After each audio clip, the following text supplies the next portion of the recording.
اعوذ باللہ من الشیطان الرجیم بسم اللہ الرحمن الرحیم الشیطان یعدکم الفقر ویامرکم بالفحشاء۔ دیکھو شیطان تمہیں ڈراتا ہے اور تمہیں اندیشہ دلاتا ہے فقر کا، مت خرچ کرو، رکھو، کیا پتا کیا کل کون سا وقت تم پر آ جائے۔ ویامرکم بالفحشاء، اور تمہیں حکم دیتا ہے بے حیائی کے کاموں کا۔ واللہ یعدکم مغفرۃ منہ وفضلا، اور اللہ وعدہ کر رہا ہے تم سے اپنی طرف سے مغفرت کا اور فضل کا۔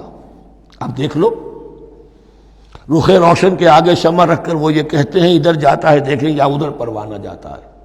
اب شیطان کی طرف جانا چاہتے ہو، اس کی بات ماننا چاہتے ہو، خوف رکھتے ہو کہیں ایسا نہ ہو جائے کہ فقر آ جائے مجھ پر، مجھے اپنا مال سنبھال کر رکھنا چاہیے، سینتر رکھنا چاہیے، تو تم شیطان کی چال میں آ گئے، تم نے اس کی پیروی کی۔ اور اگر تم نے اپنا اللہ کی راہ میں خرچ کر دیا، اللہ پر اعتماد کرتے ہوئے، وہ میری ساری حاجتیں پوری کرے گا، آج کر رہا ہے کل کرے گا انشاءاللہ۔ تو یہ ہے واللہ یعدکم مغفرۃ منہ وفضلا واللہ واسع علیم، اللہ بہت وسعت والا ہے، اس کے خزانوں کی کوئی محدودیت کا تصور اپنے ذہن میں نہ رکھو، اور سب کچھ جاننے والا ہے۔ یؤتی الحکمۃ من یشاء، لیکن یہ باتیں حکمت کی ہیں، ایک ہے ظاہر ایک ہے باطن۔ باطن جو ہے وہ حکمت سے نظر آتا ہے، ظاہر تو سب کو نظر آ رہا ہے۔ کسی شے کی حقیقت کیا ہے، اہل نظر ذوق نظر خوب ہے، لیکن جو شے کی حقیقت کو نہ دیکھے وہ نظر کیا، وہ حقیقت جس پر عیاں ہو جاتی وہ ہے حکیم۔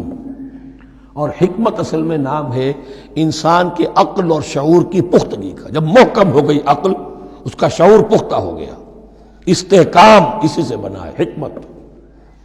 یؤتی الحکمت، اللہ تعالیٰ یہ فہم کی پختگی، عقل کی پختگی، شعور کی پختگی، حقائق رسی، حقائق تک پہنچ جانے کی صلاحیت دیتا ہے جس کو چاہتا ہے۔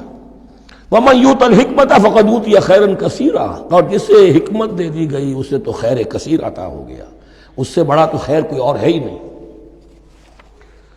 وَمَا يَذَّکَّرُ إِلَّا أُولُو الْأَلْبَابِ، اور نہیں نصیحت حاصل کر سکتے مگر وہی لوگ جو ہوش مند ہیں، جو اولو الالباب ہیں، عقل مند ہیں۔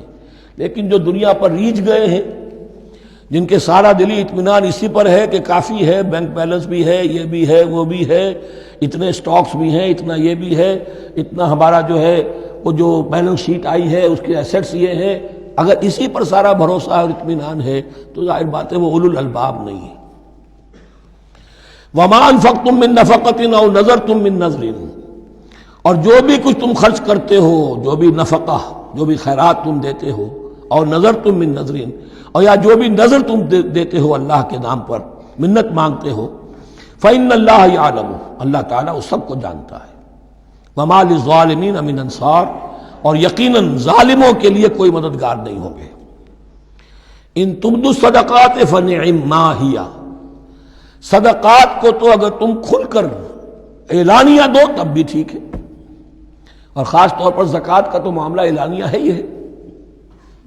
ان تبدوا الصدقات، ظاہر کرو، برملا اعلانیہ دو تو بھی ٹھیک ہے، کم سے کم فقراء کا حق تو پہنچ گیا، کسی کی ضرورت تو پوری ہو گئی۔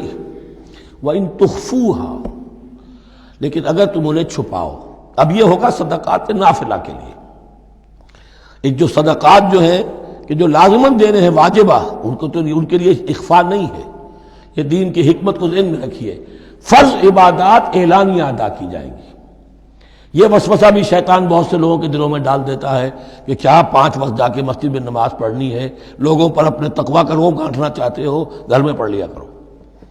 یا داڑھی رکھو گے، کیا چاہتے ہو، تم چاہتے ہو کہ لوگ تمہیں سمجھے متقی ہے تو میں اس لیے داڑھی نہیں رکھتا، ہوتا ہے وسوسہ۔ لیکن جو چیز واجب ہے وہ علن اعلان کرو، اس کے اظہار میں کوئی رکاوٹ نہیں۔